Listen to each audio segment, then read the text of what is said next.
Hello everyone, this is Mohammad Hussain.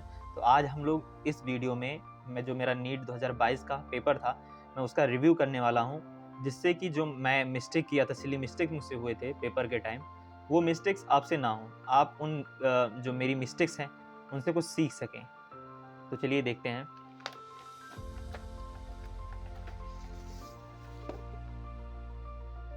तो ये था मेरे टेस्ट बुकलेट का कोड R2 था, और मेरा सेंटर जो गिरा था वो एकदम लखनऊ से बाहर गिरा था, एकदम MGRPRM आश्रम करके था।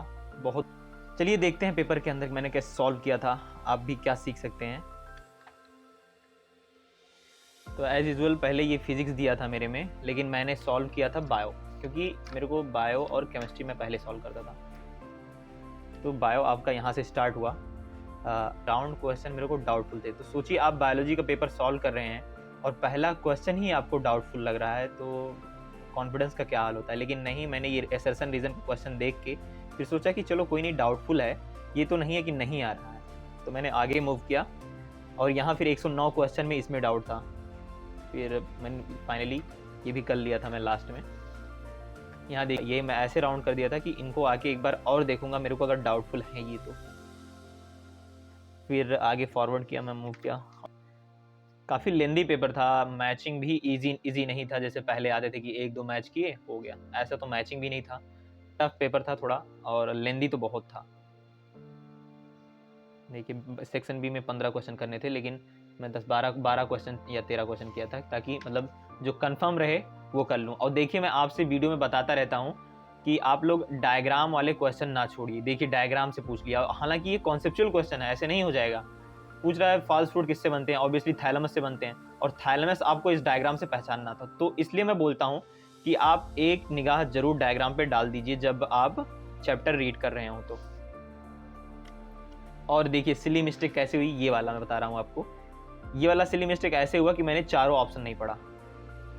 156 क्वेश्चन इसमें पूछ रहा था कि वर्टिब्रल कॉलम के बीच में क्या प्रेजेंट होता है, तो ऑब्वियसली इंटरवर्टिब्रल कार्टिलेज प्रेजेंट होता है, और ये इंटरकैलेटेड डिस्क जो है ये हार्ट में होता है। लेकिन ये नाम हालांकि सिमिलर था, मैं इन्हें इंटरकैलेटेड देख के बस टिक कर दिया, आगे क्वेश्चन देखा ही नहीं। तो ये आपको नहीं करना है। जब भी आप पेपर सॉल्व करें तो आपको चारों ऑप्शन रीड करना है। चारों कुछ क्वेश्चन तो ऐसे थे कि सर से ऊपर जा रहे थे, लेकिन तेज मेरी स्पीड बढ़िया थी उसलिए कर लिया था मैं। देखिए जहां तक असर्शन रीजन क्वेश्चन है वहाँ, ये देखिए जेनेटिक्स वाले क्वेश्चन जो होते हैं कि पे इनहेरिटेंस है कि रिसेसिव है, क्या है फलाना ढिमकाना, जो ट्रांसफर होता है बच्चों में, तो वो वाले क्वेश्चन आप करके जाइए, बहुत इंपॉर्टेंट है, हमेशा पूछते रहते हैं ये। रफ में देखिए मैं कुछ नहीं यूज़ किया था, मैं आपको दिखाऊंगा फिजिक्स में कि मैंने फिजिक्स को कैसे अच्छे सॉल्व किया है। ये देखते हैं।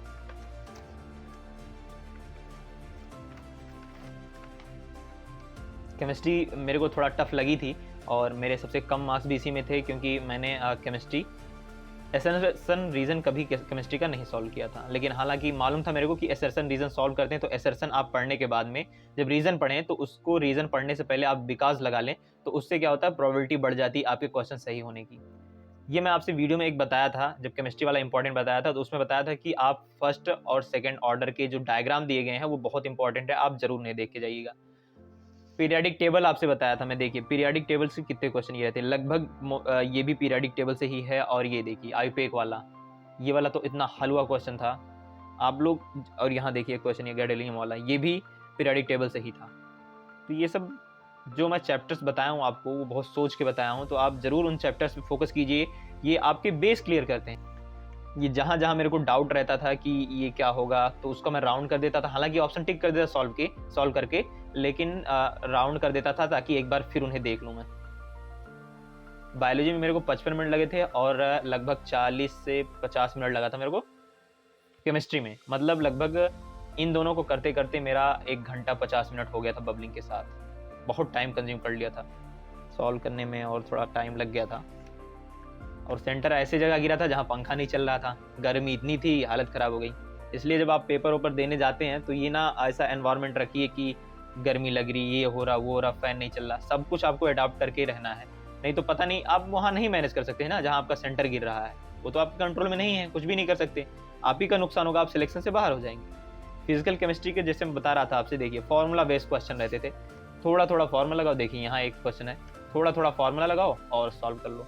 तो इसलिए मैं कहता था फिजिकल केमिस्ट्री सबसे आसान है और इसकी सिर्फ प्रीवियस ईयर क्वेश्चन ही लगाइए, वो बहुत मोर देन इनफ है, ठीक है।